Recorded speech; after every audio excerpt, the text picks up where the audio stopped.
este abominable órgano cundartiguador que afortunadamente perdió más tarde. El fuego electrónico sexual indebidamente proyectado hacia los infiernos atómicos del animal intelectual, parece ahora una serpiente enroscada 3 veces y media dentro de cierto centro magnético situado en el coxis. El fuego electrónico solar en su aspecto positivo, es claro que nos conduce hasta la liberación final, pero ningún ser humano está libre de las flamas negativas o fuego cundartiguador. 25. Las investigaciones esotéricas han venido a demostrarnos que en los bajos fondos atómicos de la bestia intelectual equivocadamente llamada hombre, existe el fuego infernal. Si esos mundos esplendentes y maravillosos que pueblan el espacio infinito son simples granulaciones del FOAD positivo solar, podemos también asegurar sin temor a equivocarnos, que esos yoes demonios que llevamos dentro, vienen a ser meras cristalizaciones de esa fuerza foática negativa y ciega del órgano cundartiguador. La víctima inocente de todas esas granulaciones del FOAD sexual negativo es siempre la conciencia, la esencia, el Buddhata, ese embrión de alma que toda criatura lleva dentro. Es lamentable que nuestra conciencia esté embotellada entre esos múltiples yoes demonios que en su conjunto constituyen el ego lunar, el mí mismo, el sí mismo. No existe verdadera individualidad dentro de la pobre bestia intelectual. Cada idea, cada sentimiento, cada movimiento, cualquier sensación, cualquier deseo, etc. son simples manifestaciones psicológicas de yoes distintos, diferentes, que nunca están ligados entre sí, ni coordinados en modo alguno. Tal yo sigue mecánicamente a tal otro y algunos hasta se dan el lujo de aparecer acompañados, pero entre ellos ni órdenes ni sistemas. Estos yoes satánicos, horribles cristalizaciones del fuego sexual negativo, son en el fondo espantosamente subconscientes y bestiales. Cada uno de estos yoes satánicos solo representa en un instante dado, una ínfima parte de todas nuestras funciones psicológicas, pero él cree que es el Señor, el único, el todo. El yo que hoy le jura amor eterno a una mujer, mañana es desplazado por otro yo que nada tiene que ver con el juramento, y como es apenas normal, el sujeto se retira dejando a la infeliz mujer bien decepcionada. El yo que hoy jura fidelidad ante el ara gnóstica, es más tarde desplazado por otro yo que nada tiene que ver con tal juramento, y entonces el sujeto se retira de nuestro movimiento gnóstico, dejando a todos los hermanos asombrados.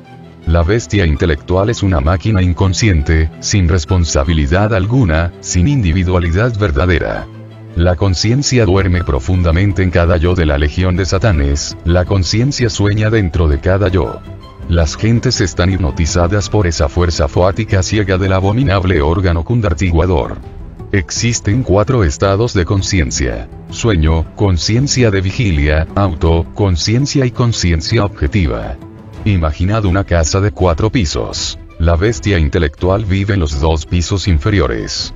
De ninguna manera resulta exagerado afirmar que los 2 pisos superiores de la casa de la conciencia son absolutamente desconocidos para la pobre bestia intelectual.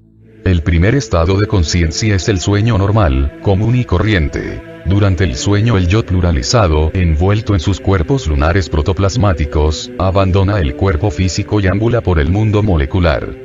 El segundo estado, equivocadamente calificado como estado de conciencia de vigilia, es realmente en el fondo una simple continuación del sueño, ciertamente mucho más peligroso que el primer estado. El animal intelectual equivocadamente llamado hombre es soñador en un 100 por 26. Alguien dijo que la vida es sueño y no se equivocó. La bestia intelectual trabaja soñando, maneja carros soñando, nace soñando y muere soñando.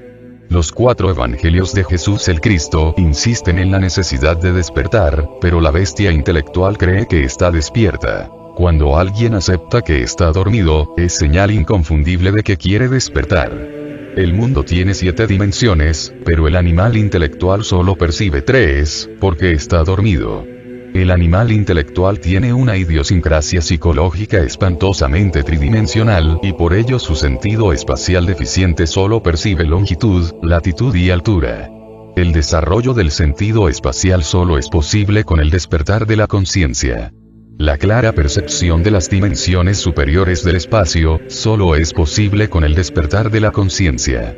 La huella que un punto deja al moverse en el espacio, es línea. La huella que una línea deja en el espacio, es la superficie. La huella que una superficie al moverse deja en el espacio, es el sólido. La huella que un sólido deja en el espacio al moverse es el hipersólido. La cuarta dimensión de un cuerpo cualquiera.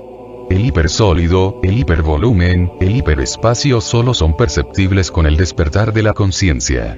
Se nos ha dicho que en su aspecto exclusivamente temporal la cuarta dimensión es el tiempo. Se nos ha informado que la quinta dimensión es la eternidad. Fuera de toda duda la sexta dimensión está más allá de la eternidad y el tiempo. Existe el cero absoluto en cuestión dimensional. La dimensión cero es espíritu puro. Esta es una séptima dimensión. La bestia intelectual está embotellada en la geometría de Euclides porque jamás ha despertado conciencia. La conciencia que duerme, se contenta con la geometría tridimensional de Euclides. Las criaturas unidimensionales solo poseen sensaciones de placer y dolor, gusto y disgusto. Ejemplo, el caracol. Las criaturas bidimensionales tales como el perro, el gato, el caballo, etc. poseen sensaciones y representaciones. El bípedo tridimensional equivocadamente llamado hombre, posee sensaciones, representaciones y conceptos. Jamás podría desarrollarse el sentido espacial sin el despertar de la conciencia. El sentido espacial incluye en forma absoluta los 5 sentidos y muchos otros que los fisiólogos ignoran totalmente. Las gentes duermen y están por estos tiempos ingresando al submundo, totalmente convencidas de que van muy bien. 27. Capítulo 12. Reencarnación, retorno. Entre los ángeles de la muerte existen grados de distinto esplendor y jerarquía, pero todos ellos dependen de las supremas órdenes del tercer aspecto de la Prakriti, la madre espacio, la bendita diosa madre muerte, Hécate, Proserpina, Coatlicue, Kali, etc. Estos ministros de la muerte en su figura espectral, esquelética, con su guadaña en la mano derecha y revestidos con sus trajes funerales, tienen realmente una apariencia terriblemente divina. Los ángeles de la muerte cortan el hilo de la vida en su día y en su hora, de acuerdo con la sabia ley del destino. A la fosa sepulcral van a parar el cuerpo físico y la personalidad. Esta última se desintegra muy lentamente y no siempre permanece dentro del sepulcro. Suele vagar por todo el cementerio o panteón. Mucho se habla en la literatura pseudo-ocultista sobre el cuerpo vital o lingam sarira, el asiento de la vida orgánica sin el cual sería imposible la existencia del cuerpo físico, pero ese fondo vital no es la personalidad. El cuerpo vital se desintegra poco a poco conforme el cadáver se va desintegrando. La personalidad ambula por el panteón y su disolución es más lenta que la del cuerpo vital. Quienes afirman que la personalidad se reencarna mienten lamentablemente, porque la personalidad es hija de su tiempo, nace en su tiempo y muere en su tiempo, no existe ningún mañana para la personalidad del muerto. Eso que continúa más allá de la muerte es el ego vestido con sus cuerpos lunares. Aquello que no muere es la esencia, el buddhata, el alma, desafortunadamente embotellada dentro del ego. La visión retrospectiva de la vida que acaba de pasar, tiene como único objetivo hacer un inventario de la existencia que terminó para saber qué tenemos y qué nos falta. El juicio ante los tribunales del karma después del inventario, es el resultado preciso de la existencia finalizada.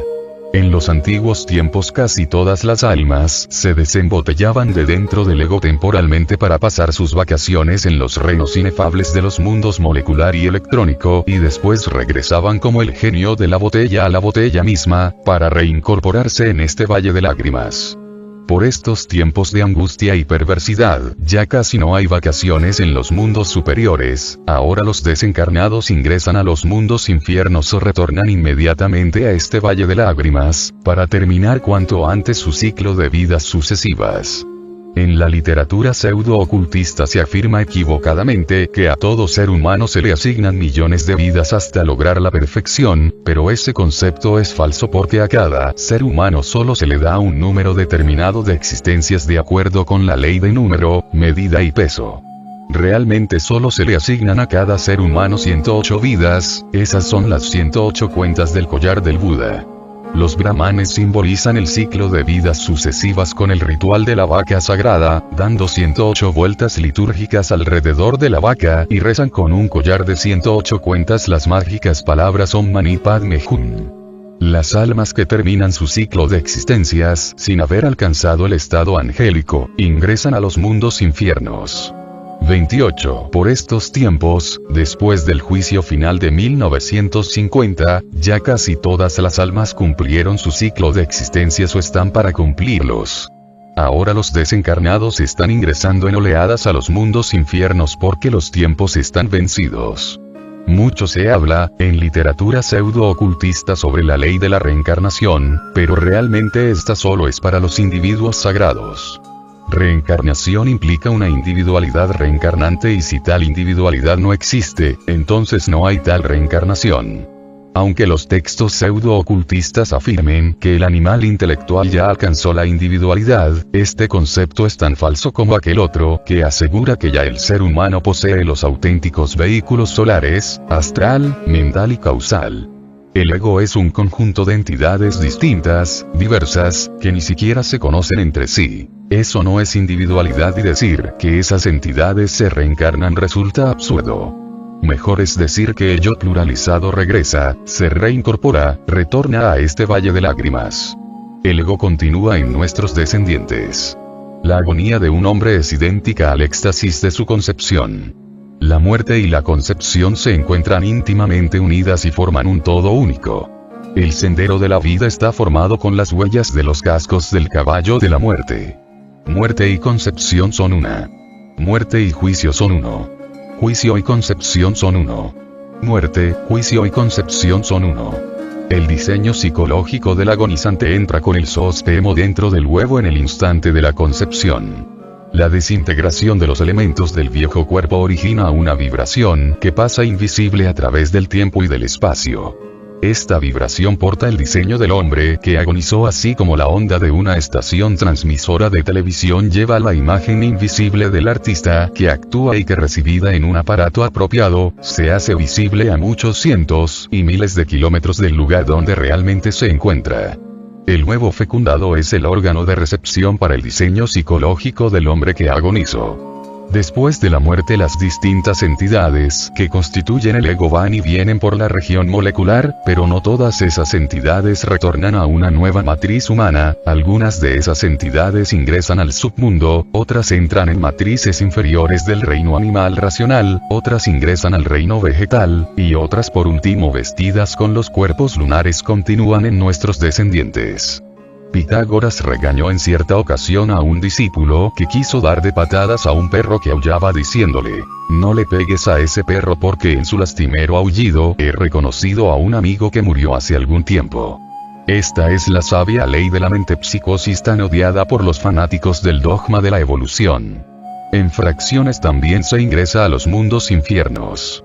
Muchas gentes que viven actualmente en el mundo físico, ya poseen partes de sí mismos en los mundos infiernos. Dante encontró a esos condenados a la muerte segunda entre el símbolo que les corresponde en el abismo, que es el sepulcro y como quiera que esas losas estaban levantadas preguntó a su maestro el porqué de esto y Virgilio el poeta de Mantua le respondió, todos quedarán encerrados cuando hayan vuelto de Josafat las almas con los cuerpos que han dejado arriba. 29. San Josafat el Buda y el Valle de Josafat es este mundo del samsara. Ya el juicio final fue hecho, los egos en su totalidad están entrando a los mundos infiernos y así cierran los símbolos de Dante. El objetivo final de los mundos infiernos es destruir al ego y a los cuerpos lunares para que el alma se libre por la puerta de la muerte segunda. Los sufrimientos de las almas fracasadas en los mundos infiernos, están simbólicamente escritos por el Dante en la Divina Comedia. Los magos negros más perversos, viven en los mundos infiernos trillonadas de años antes de llegar a la muerte segunda. Las gentes comunes y corrientes pueden alcanzar la muerte segunda en unos 800 o 1000 años más o menos. Cada 100 años se paga en los mundos infiernos una letra kármica. En los mundos infiernos el tiempo es demasiado largo y terriblemente aburridor, es tiempo de rocas milenarias.